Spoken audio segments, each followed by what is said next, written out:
Salut à tous et bienvenue dans Ma vie de geek. Aujourd'hui, je reçois une comédienne aux multiples talents. Théâtre, télévision, cinéma et je vais dire bien sûr quand même l'interprétation en version française de grands personnages. J'ai l'immense plaisir de vous partager La vie de geek de Dorothée Pousseau.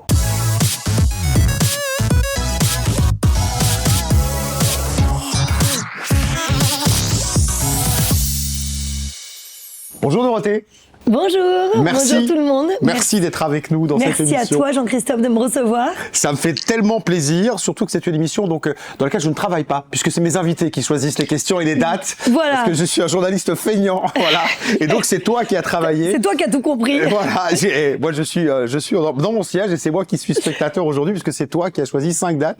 Et l'intérêt, c'est que ces dates-là, justement, c'est vous qui les choisissez. Vous nous parlez des choses dont vous avez envie de nous parler, qui vous ont marqué. Et toi, tu as commencé en 1988, Dorothée, avec ta première pièce de théâtre. On était dans le classique, c'est Le Malade imaginaire. Exactement, j'avais donc 8 ans et j'interprétais le rôle de Louison. Donc Louison, le rôle que Molière a écrit pour sa fille dans Le Malade imaginaire, et je me suis retrouvée embarquée dans cette aventure qui au départ devait durer 3 mois, qui finalement a duré plus de 2 ans. Et ça a été un peu le démarrage de ma vie artistique, de ma vie de comédienne. Parce qu'au début, moi, j'étais promue pour être danseuse. J'étais prise à l'Opéra de Paris. L'Opéra de Paris m'avait mise dans une école spécialisée à horaire aménagé qui s'appelle, parce qu'elle existe toujours, l'école des enfants du spectacle. Oui. Donc, on va à l'école le matin et l'après-midi, on pratique une activité à haut niveau. Donc, moi, la danse. Et en fait, dans cette école, il y avait aussi des cours de théâtre à côté. Donc, on n'était pas dans l'école, mais juste en face. Je me suis retrouvée à les faire et un jour, je viens au cours et la prof de théâtre me dit « Ah mais non, il n'y a pas cours, il y a un casting. » Ah bon ? Et en fait, elle essaie d'appeler ma nounou. Mon père était pilote de ligne, ma mère hôtesse de l'air, donc ils étaient beaucoup en voyage. Voilà, j'avais personne de ce métier dans ma famille. Et elle veut pas me laisser évidemment à 8 ans dans la rue, donc elle me trimballe au casting. Et moi j'attends, parce qu'ils cherchaient des petites filles entre 12 et 15 ans. Donc j'étais pour le coup beaucoup trop jeune. Et j'avais même pas 8 ans en fait, d'ailleurs, au moment du casting. Et voilà, et en fait le metteur en scène me voit attendre, il me dit qu'est-ce que tu fais? Je dis j'attends, ça se voit pas. J'étais un petit peu garçon manqué. Et voilà, et il me dit viens passer le casting. Je dis ok. Et je passe le casting et je suis prise. Et en fait, la pièce dure, c'est un énorme succès. On part en tournée, on revient à Paris, on repart en tournée avec Michel Bouquet. Avec, du lourd, si je puis dire, en termes de comédien. Exactement, et qui se prend d'affection pour moi parce que j'étais vraiment la plus petite. Tu sais, quand t'es enfant, tu peux pas travailler tous les jours. Ouais. Donc, on est 4 en alternance et j'étais la plus jeune. Donc, il me dit, donc j'ai fait la filmée, j'ai fait la dernière. Tu vois, il a un petit crush sur moi. Et puis, il me dit, mais non, fais pas danseuse. À 30 ans, tu seras à la retraite. T'es faite pour ce métier, sois comédienne. Bon. Je l'ai écouté, je crois que j'ai bien fait. Et voilà, et donc du coup, j'ai rencontré un agent et du coup, je me suis mise à tourner, et ainsi de suite, tout s'est enchaîné. Et un jour, vers la fin de cette pièce, j'avais 9 ans et demi, 10 ans, à peu près, vers la fin, il y a un grand monsieur du doublage qui s'appelait Claudio Ventura, qui vient me voir à la sortie du théâtre et qui me dit, tu voudrais faire du doublage? Parce qu'il n'y avait pas beaucoup d'enfants comédiens, tu vois, surtout à mon époque. Et moi, je lui dis, je sais pas ce que c'est, mais pourquoi pas? J'avais aucune idée qu'on doublait les films, tu vois. Oui, à cet âge-là, oui. Je croyais que tout le monde parlait français, moi. C'est pas, ils parlent pas tous français. Tout le monde parle pas français. La découverte, la double incroyable.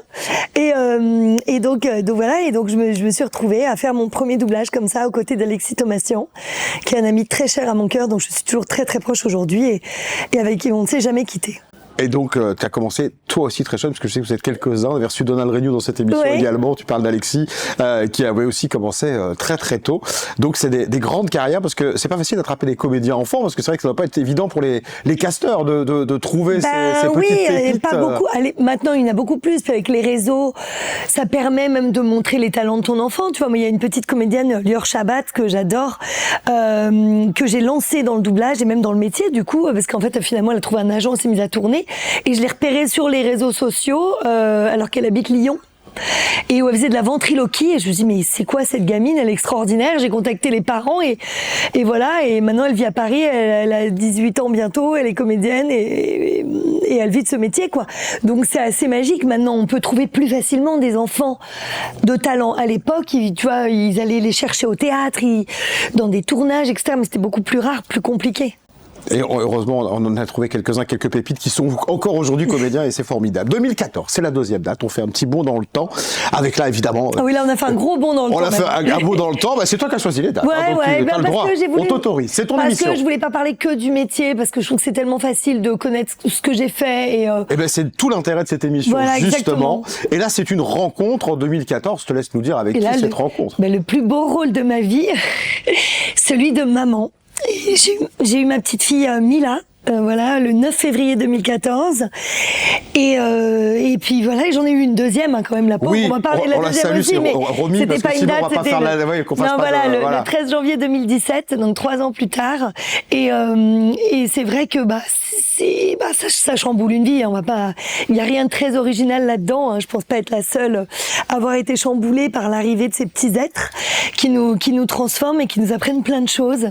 Et voilà, aujourd'hui, elles ont 11 et 8 ans, donc elles sont beaucoup plus grandes. Et c'est drôle parce que je trouve que chaque âge a ses plaisirs. Et en fait, moi-même, plus jeune et enfant et ado et jeune adulte et adulte et maman, je trouve dans chaque partie de vie des plaisirs. Et je trouve qu'aujourd'hui, c'est encore beaucoup de connivence, de partage et je découvre plein de choses à travers elles, en fait. De quel rôle elles ont été le plus fières, tes filles? Est-ce que c'est Barbie qui a été le rôle le plus... c'est évident comme ça ou pas du tout? Eh ben, c'est drôle ce que tu dis parce que justement, je dirais Barbie, justement, parce qu'en fait, ma deuxième, surtout, est fan absolue des Barbie. Elle joue beaucoup Barbie, toujours aujourd'hui, mais même ma grande de 11 ans continue de jouer un peu avec sa sœur. Bon, je pense qu'elle n'aurait pas de petite sœur, elle le ferait moins, mais d'ailleurs, je les encourage et moi-même, je joue avec elle beaucoup. On fait des aventures ensemble. Le dimanche, souvent, on partage ça ensemble et j'essaie de cultiver cet imaginaire le plus longtemps possible. Et en fait, elles ont jamais été très fans de ce que je faisais. C'est même d'ailleurs, très souvent, je passais comme ça le matin, tu vois, regarder un dessin animé, puis je disais, ah bah c'est moi. Et elle faisait ouais. Mais vraiment, elles s'en foutaient complètement. Je vois bien. Je me disais bon merci, c'est sympa, ça vous trouvez ça? Non, j'en foutais quoi. Bon d'accord, très bien. On préfère l'autre. Donc oui voilà, c'est ça. Bon. D'ailleurs c'est drôle parce que là-dessus, Mortel Adèle, donc j'ai la chance d'incarner Mortel Adèle, un personnage que j'affectionne particulièrement, grâce à Antoine Doll, son créateur. Et on a fait un album magnifique avec Aldebert. Merveilleux compositeur, chanteur, je sais pas si tu le connais, bien voilà. Voilà quelqu'un invité qui est en plus d'une grande gentillesse. Et donc Guillaume, on a fait cet album ensemble et avec Antoine Doll. Et donc on a 14 ou 15 titres, tu vois, que je trouve, j'arrive pas à les choisir, enfin, dire mon préféré, je les trouve tous incroyables. Et il y en a les 2 que je chante pas et c'est les 2 titres préférés de mes enfants. Voilà, donc les enfants sont un petit peu ingrats parfois. Ça fait vraiment plaisir. Sur les 3, je vois un peu. Donc voilà, mais Barbie a été un petit peu plus révélateur. Voilà, comme elles adorent les Barbie, elles ont été un peu genre, ma maman, elle a fait la voix de Barbie. Bon, c'est quand même pas là, j'ai réussi à atteindre un tout petit peu de respect. Enfin, c'est vite fait. Et puisqu'on parle de Barbie, on fait la transition vers l'autre date. On est la même année et on va parler de Margot Robbie, bien évidemment. La rencontre avec le Loup de Wall Street et un grand film et une grande actrice et une grande rencontre. Exactement. Là, en fait, c'était juste avant parce que c'était en fait le film est sorti en 2014, mais j'étais enceinte. Donc quand je l'ai doublé, j'avais pas accouché et j'étais très enceinte. Je devais être au moins 7 mois et demi, 8 mois. Non, j'ai accouché à 7 mois et demi, donc j'étais à 7 mois, mais j'ai accouché très tôt. Je crois que je travaillais un petit peu trop et du coup, elle a dû se dire bon, je vais sortir parce que je suis trop secouée. Voilà. Non, oui, j'ai accouché prématurément. Et donc en fait, j'étais donc très enceinte et c'est là que j'ai doublé. Parce qu'on double toujours quelques mois à l'avance, hein, évidemment. Bien évidemment. C'est là que j'ai eu cette rencontre avec Margot Robbie, et la rencontre était assez magique, parce qu'en fait, donc Danielle Perret, qui dirige le film, qui est une grande dame du doublage que j'aime particulièrement, extrêmement drôle et attachante, je suis très proche d'elle, avait pensé à une autre comédienne sur Margot Robbie à la base. Elle enregistre le film annonce, donc d'ailleurs, si vous écoutez le film annonce, c'est pas moi. Elle enregistre le film annonce avec une autre comédienne merveilleuse d'ailleurs que j'aime beaucoup. Et mais en fait, Scorsese est quelqu'un, fait partie de ces grands réalisateurs qui adorent le doublage, respectent énormément le doublage et du coup choisissent toutes leurs voix, des rôles principaux évidemment pas les petits rôles, mais dans toutes les langues. Vraiment eux-mêmes. Pour les films de Scorsese, ça fait un peu de taf. Ça beaucoup. doit être beaucoup. Parce qu'allemand, italien, espagnol, français. Toutes les plus grosses langues, ils les choisissent. Et en fait, il envoie un petit mail lui-même en disant, la comédienne est très bien et tout, mais je ne retrouve pas le grain de voix cassé de Margot Robbie que je veux absolument sur ce rôle-là, etc. Bon. Du coup, elle se retrouve à passer des essais. Donc nous, on appelle ça des essais, c'est un casting en doublage. Et on se retrouve avec, je crois, 4, sur les essais, voilà. Et Scorsese me choisit. Lui, bon, il sait pas comment je m'appelle, hein, il ne me connaît pas. Oui, mais il a quand même mis un set voilà, sur il a ta dit voix, quand même. I want number 2, donc j'étais number 2, voilà. Okay. Et j'ai été choisie par lui-même, donc je me disais c'est bon, ma carrière peut s'arrêter là. Oui, c'est pas je mal. peux mourir en paix, c'est bon. Et là, ça a été une rencontre. Et en fait, au tout début du film, je la trouve très belle et tout. Je me dis bon, bah voilà une bimbo. Elle a 10 ans de moins que moi quasiment. Je me dis voilà une bimbo qui est très belle. Et bon, je sais pas si on la reverra, quoi. Et en fait, le film, au fur et à mesure du film, parce que j'ai fait le film dans l'ordre, là, je me dis, ah oui, quand même. Ah oui. Non. Ah oui, non, elle n'est pas que belle. Ça joue vraiment. Vraiment. Ah oui, ok. Et puis là, je découvre une actrice monstrueuse, quoi. Je me dis, mais ah non, c'est vraiment une merveilleuse actrice. Et je me dis tout de suite, et derrière avec Daniel Le Perret, on se dit, on va la revoir. On va la revoir. Effectivement, on l'a revue. Alors je l'ai doublé dans presque tout, sauf le film qu'elle a fait après avec Will Smith, Diversion. C'était juste après. On pouvait pas dire que j'étais une voix titrée, donc c'est une autre comédienne merveilleuse aussi qui l'a doublé. Et après, mais qui l'a doublé que dans celui-là. Et ensuite, je l'ai récupéré quand il y a eu la folie d'Harley Quinn qui est arrivée. Là, je crois que les clients, savaient que pour le coup, j'étais, je pouvais être un petit peu barrée moi aussi. Et donc du coup, on me l'a confié là-dessus. Et puis après, je l'ai à peu près gardé tout le temps.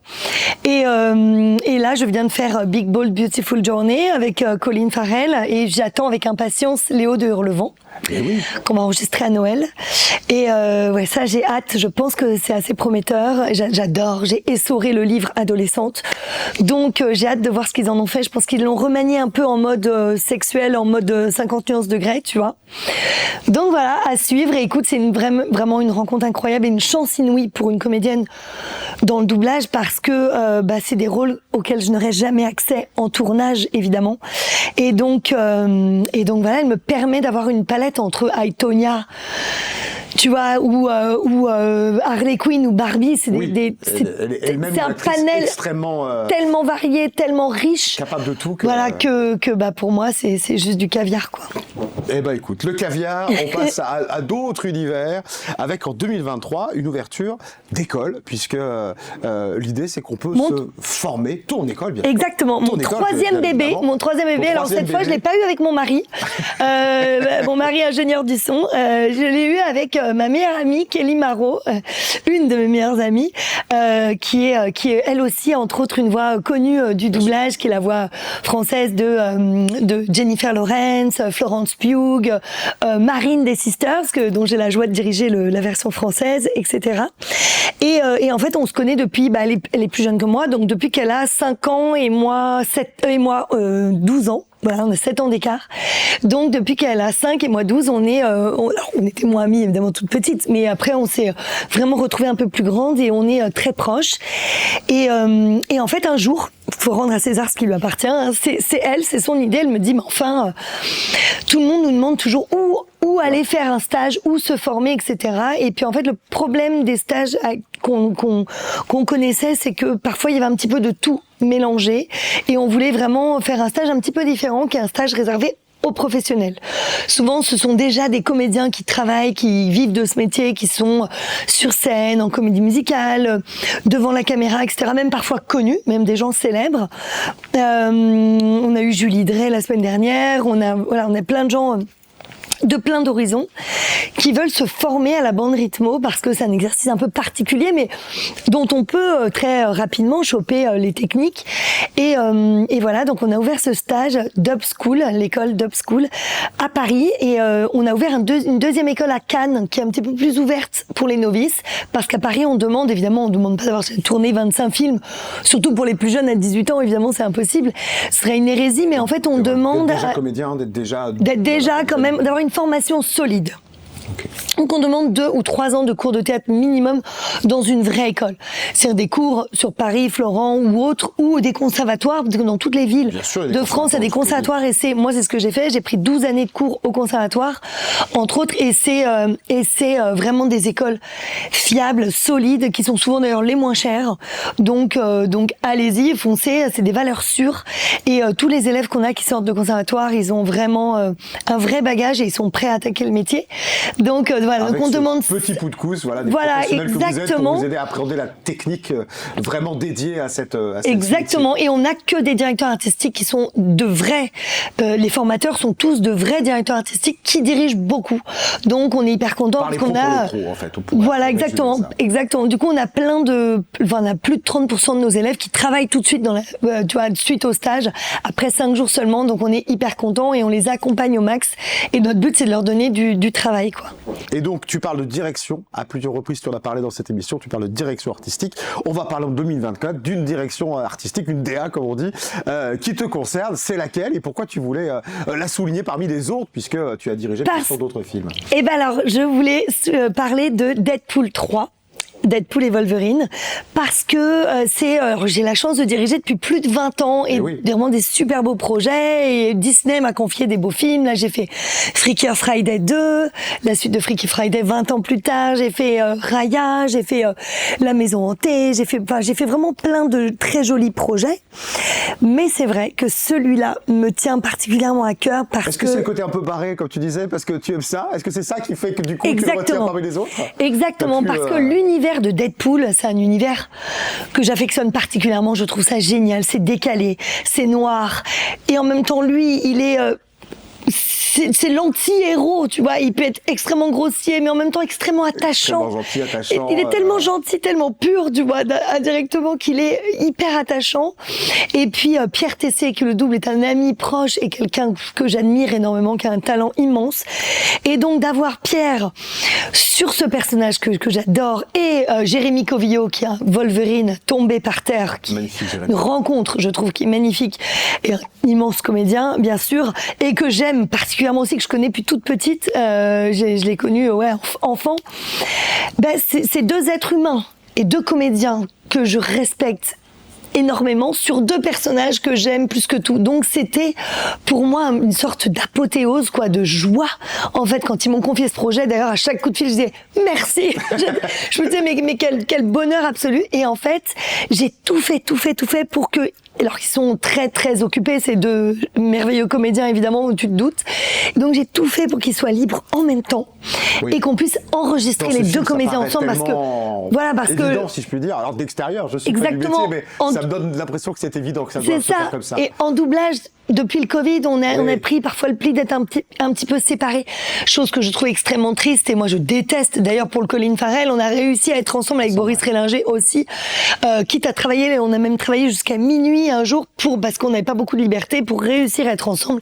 Céline Ronté, qui est une de mes meilleures amies aussi, la directrice artistique, a tout fait pour qu'on soit réunis. Et ben là, voilà, pareil, j'ai tout fait pour que ce soit possible. Ça l'a été. Et je vous dis pas l'ambiance sur le plateau, c'était magique. C'était bourré de surprises.